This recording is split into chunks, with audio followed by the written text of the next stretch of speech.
नमस्कार।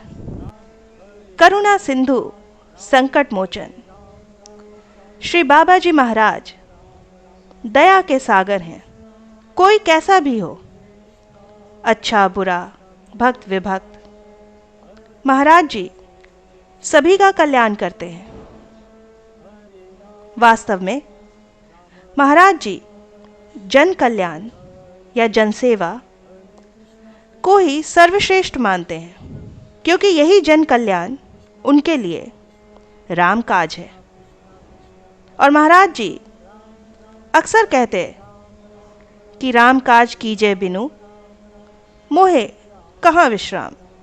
तभी तो भक्तों के बीच बैठे बैठे वो कभी भी किसी और स्थान पर जाकर कहीं किसी और की मदद कराते। प्रभु अपने सहस्त्रों नेत्रों से पूरी सृष्टि को देखते रहते हैं।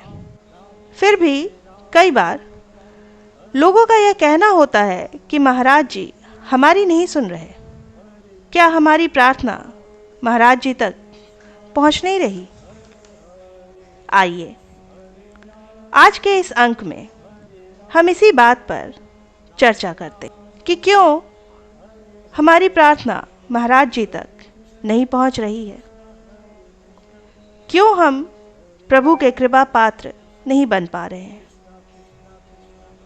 या क्यों महाराज जी की कृपा मिलने में हमें देर हो रही है। सबसे पहला कारण जो हो सकता है वो है कि क्या आप महाराज जी से एक चित्त हैं। मतलब जब आप महाराज जी से अपनी बात कह रहे हैं या उनको हनुमान चालीसा या रामायण का पाठ सुना रहे हैं, तो क्या आपका मन महाराज जी पर केंद्रित है?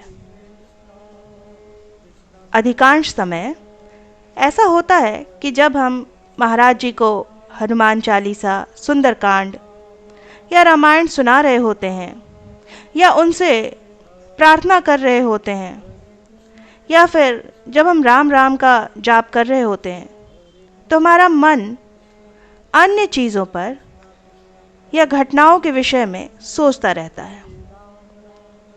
उस समय दूसरे लोगों की कही हुई बातें हमारे ध्यान में घूमती रहती हैं और फलस्वरूप हम ऐसी स्थिति में महाराज जी के साथ एक चित्त या एक रूप नहीं हो पाते हैं। अब जब हमारा मन महाराज जी पर केंद्रित ही नहीं था, तो हमारी बात महाराज जी तक कैसे पहुंची होगी, या महाराज जी की कृपा हमें कैसे मिल पाएगी। इसलिए आप पहले महाराज जी का ध्यान करें और फिर सच्चे मन से अपनी बात महाराज जी को बताएं। फिर चाहे आप महाराज जी के मंदिर में हो या फिर अपने घर में, श्री गुरुदेव को अपने प्रत्यक्ष बैठा मानकर आप उनसे अपनी प्रार्थना करें और फिर अपनी परेशानी बताएं और उनसे कृपा करने के लिए विनती करें। संकट मोचन गुरुदेव आप पर अपनी कृपा अवश्य करेंगे। दूसरा कारण है हमारा स्वार्थ। अब इसमें कोई दो राय नहीं कि हम सब हैं तो आखिरकार मनुष्य ही, और मनुष्य तो स्वार्थी होता ही है। हम दुख के समय प्रभु के चरणों में अपने आप को बिल्कुल समर्पित कर देते हैं, हर पल उन्हीं का सुमिरन करते हैं, और ज्यों ही प्रभु कृपा से हमारी मुश्किलें समाप्त होने लगती हैं या हम उस कठिन समय से निकल जाते हैं, हम भगवान को भूलने लगते हैं और अपने रोज के दिनचर्या में व्यस्त हो जाते हैं। यहीं पर हम गलती करते हैं। आप महाराज जी को हमेशा अपने साथ रखें। मुश्किल समय भी उन्हीं का दिया हुआ है और सुख और खुशहाली के भी कर्ता वही हैं। इस तरह से आप हर परिस्थिति में महाराज जी को प्रत्यक्ष मानकर सुख हो या दुख हो, उन्हीं के श्री चरणों में सब सौंप दें और हर स्थिति में उनको स्मरण रखें। ऐसा करने से आपके अंतर्मन में महाराज जी के लिए निस्वार्थ भक्ति का संचार होना आरंभ हो जाएगा। दुख में सुमिरन सब करे, सुख में करे न कोय। जो सुख में भी सुमिरन करे, तो फिर दुख काहे होए। तीसरा कारण है हमारे बुरे कर्म। ईश्वर या भगवान किसी को सुख या दुख नहीं देते। उनके लिए तो सभी जीव एक समान ही हैं।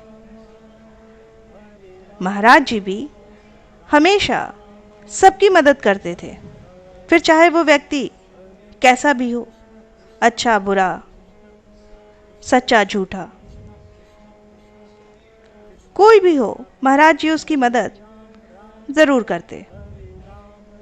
मनुष्य के सुख दुख के कारण होते हैं उसके अपने कर्म, और सृष्टि का भी यही नियम है कि आप जैसा बोओगे वैसा ही काटोगे। तो कई बार हमारे यही कर्म हमारे भक्ति मार्ग के अवरोध बन जाते हैं।